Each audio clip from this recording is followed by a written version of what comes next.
सारी 2 नंबरियां इस डीपीओ के जमाने की है, क्योंकि पैसे लेते हैं, इसमें तो झूठ ही कुछ नहीं है। एक इंक्वायरी की कमेटी बन जाए तो ये डीपीओ को तो सीधी हथकड़ियां सड़ के, इसको तो बेड़ियां लगनी चाहिए। वैसे तो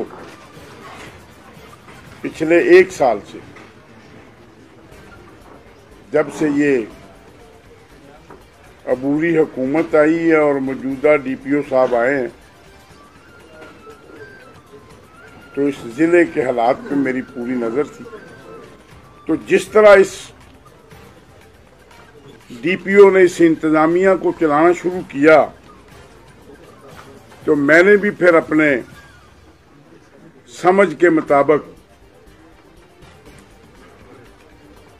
इनको कहता रहा कि ये गलत हो रहा है, ये वारदातें हो रही हैं, ये मंशियात फरोशी हो रही है, ये लोगों से ज्यादती हो रही है, ये लोगों के जानवर चोरी हो रहे हैं, वो किसी के साथ तुम शामिल करो, ये अच्छे आपके एसएचओ नहीं है।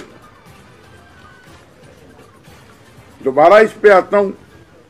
4 रोज पहले जब ये चौधरी रशीद बल्लोकी वाला दुराने डकैती मर्डर हो गया, तो मैं पत्तोकी में था। तो मुझे एक दोस्त का फोन गया, उसके कजन का।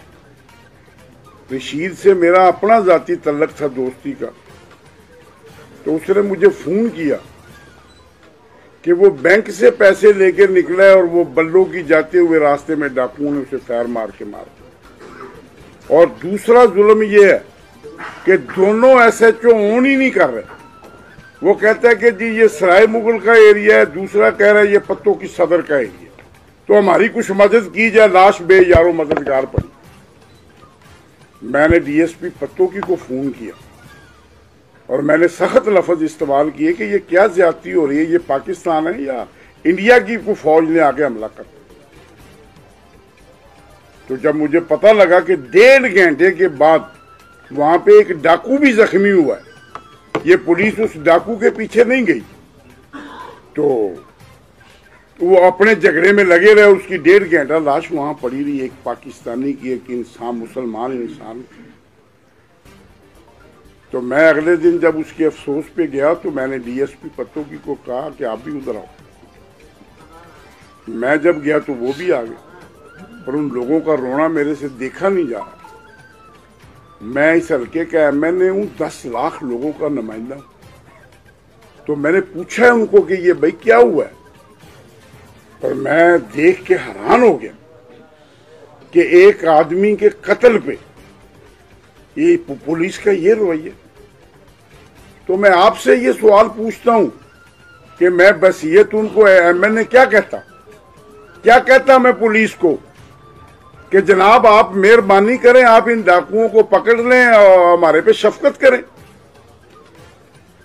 एक एमएनए ने उनको ये कहा, 10 लाख लोगों के नुमाइंदे ने, भैया आप ये क्या कर रहे हो, कब तक ये मुलजिम पकड़ोगे, क्यों लाश 1.5 घंटा यहां पे पड़ी रही।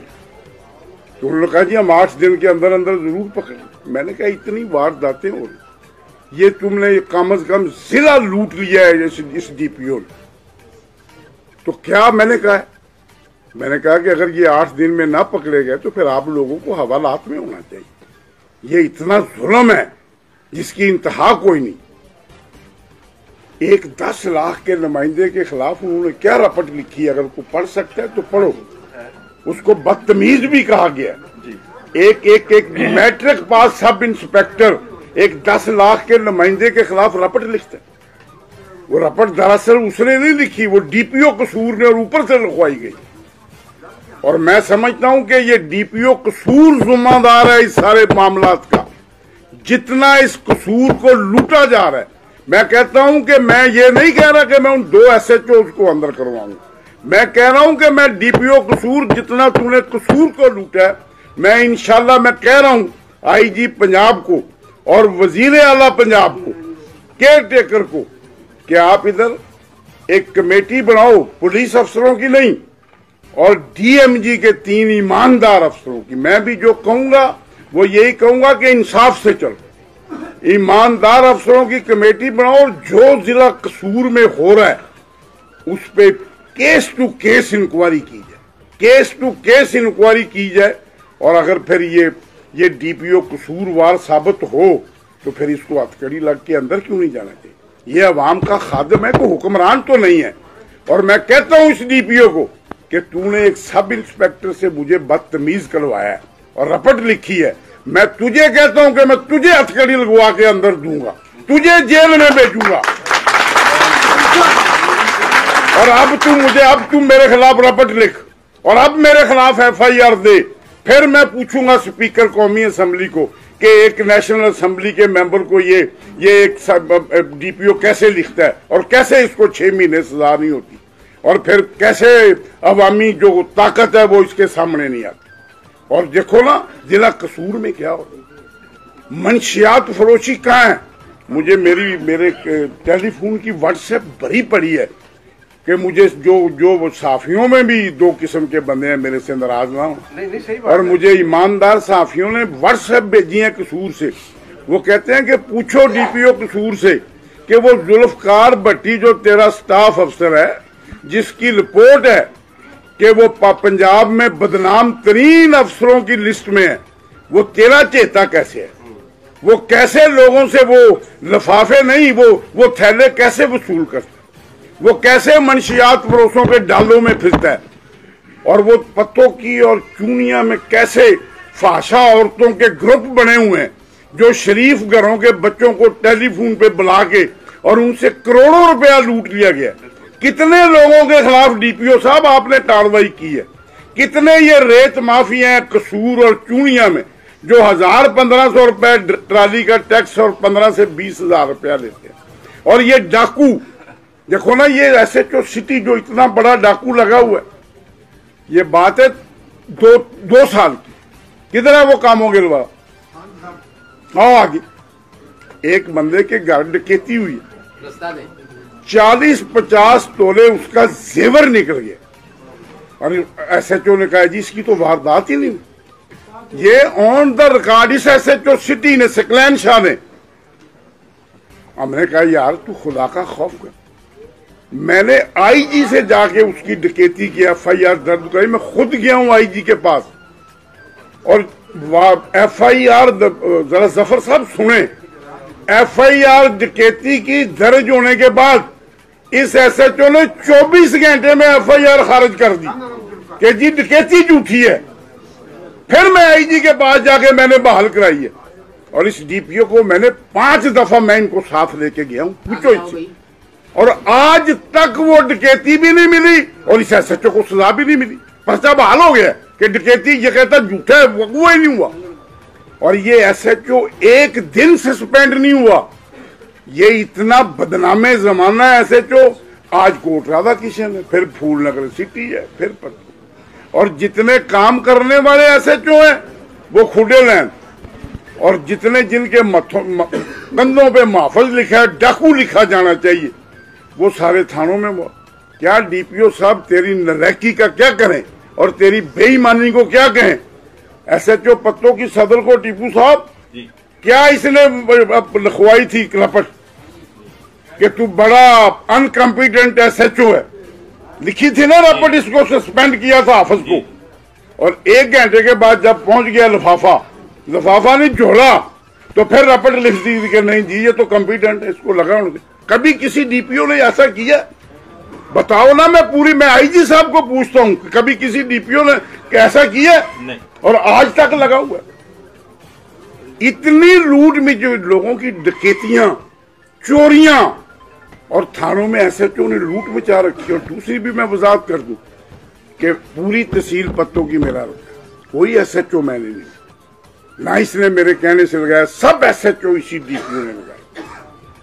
और अपने आप को ईमानदार के इतना नालायक और बेईमान है कि आप इसकी, मैं कहता हूं कि IG, मैं नहीं कहता कि हमारे कहने पे कार्रवाई करो, लेकिन एक ईमानदार अफसरों की कमेटी बनाई जाए DMG की, और केस टू केस इसकी इंक्वायरी कर, और फिर मैं देखता हूं कि ये लोग जेल में कैसे नहीं। मैं दोबारा ये कह रहा हूं इंशाअल्लाह, वरना नवाज शरीफ की हुकूमत आ रही है, मैं किसी SHO को तब्दील नहीं करवा रहा। किसी डीपीओ को तब्दील नहीं करा रहा, लेकिन जिन लोगों के घर लुट गए, जिन लोगों के जानवर निकाल लिए गए, जिन लोगों की डकैतियां हो गई हैं, जिन लोगों के घरों में 15-15 बंदे दाखिल हो गए और आज तक बरामदगियां नहीं हुई, मैं डीपीओ कसूर तुझे कह रहा हूं कि मैं बिल्कुल वो बरामदगियां, वो पैसे अगर मैंने लोगों से वोट लिए, मैंने उनके घरों में पहुंचाने,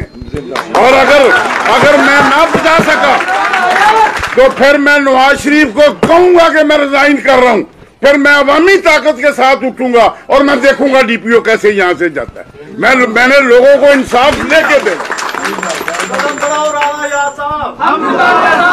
और देखो ये चोर, ये कहते, ये कानून में तो ये अवामी खादम है। एक एमएनए ने कहा कि अगर तुमने कत्ल 8 दिन में बरामद ना किए, मुजरिम ना पकड़े, तो तुम हवालात में बंद हो। 10 लाख के नुमाइंदे को कहते हो कि ये बदतमीज है। कौन सी बदतमीज है? और भाई तुम शरीफ आदमी फिर किधर जाओगे? फिर तुम एसएचओ के सामने हाथ बांध के खड़े होगे।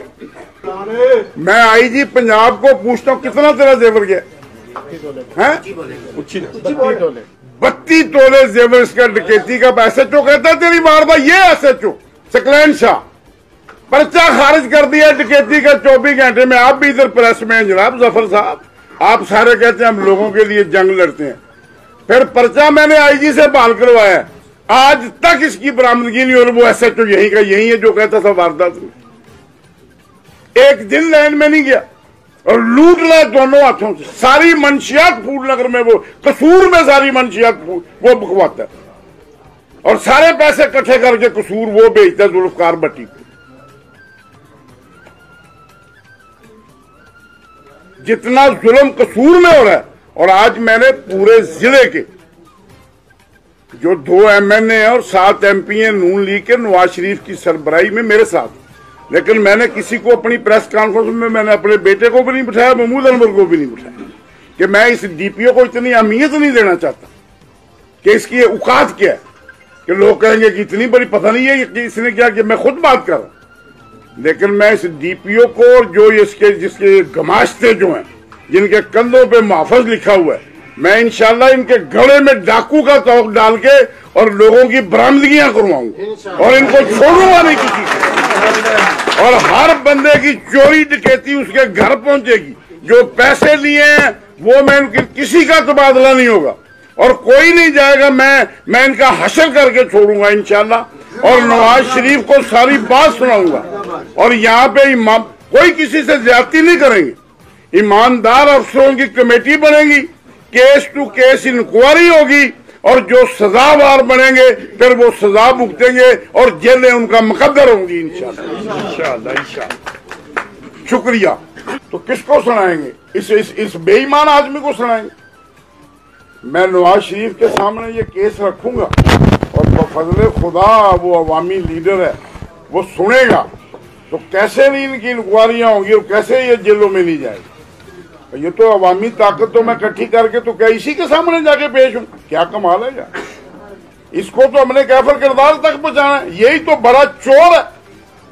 ये इसने गैंग रखे हुए, इसने ये फाशा औरतों के गैंग, इसके ऐसे जो लूट के इसको पैसे पहुंचाते, और लोगों को लूट, किसी का घर लूट जाए यार, 20-20 डाकू आ जाए और इसके काम पे जून ही रिंग। और वो मुझे व्हाट्सएप भेजी है साफी ने कि इसके दफ्तर का ऑडिट करवाओ। इसका जो अकाउंटेंट अफसर वो कहता है इसके दफ्तर का ऑडिट ही करवा लो, इसकी ईमानदारी सामने आ जाएगी। पूरी कोशिश करूंगा कि लोगों को इंसाफ लेके दे। मेरा और बचपन आपका इकट्ठा गुजरा है डॉक्टर साहब, आपको पता है ना, और जद्दोजहद कर रहे हैं, और इंशाल्लाह लोगों को इंसाफ दिलवाने के लिए मैं इन चोरों को, खास करके ये जो डाकू, पहले थानों में शरीफ आदमियों की इज्जत होती थी, चौधरियों की इज्जत होती थी, अब ये मंशियात फरोश और कब्जा ग्रुप जो है, ये वो टाउट जो है वो थानों पे काबज हो गए, और शरीफ आदमियों को तो पूछता कोई नहीं। मैं कहता हूँ जितने काम करने वाले एसएचओ हैं उनको खुदे लाई, और ये बदमाश एसएचओ लगवाए हुए। इंशाल्लाह मैं आईजी साहब से नहीं, मैं चीफ मिनिस्टर पंजाब से बात करूंगा, और आईजी भी ऐसा लगाएंगे जो तगड़ा होगा, जो हिम्मत करेगा। और ऐसे डीपीओ को मैं क्या लफ्ज इस्तेमाल करूं, मैं कहता हूं कि फिर लोग कहेंगे कि ये अखलाक से, फिर 10 लाख के नुमाइंदे को ये कहने पे कि इन कातलों को पकड़ो वरना तुम्हें बंद करेंगे, उसको बदतमीज कहा जाता है। और एक शरीफ आदमी यहाँ क्या कर सकते? ये तो पुलिस गर्दी है, ये जिला कसूर तो पुलिस स्टेट बन चुका है। इन्हीं को तो तोड़ना है। जब ये हवालात में बंद होंगे और लोगों के घरों में डकैती की लूटी हुई रकम जाएगी, फिर ही लोगों को सुकून आएगा।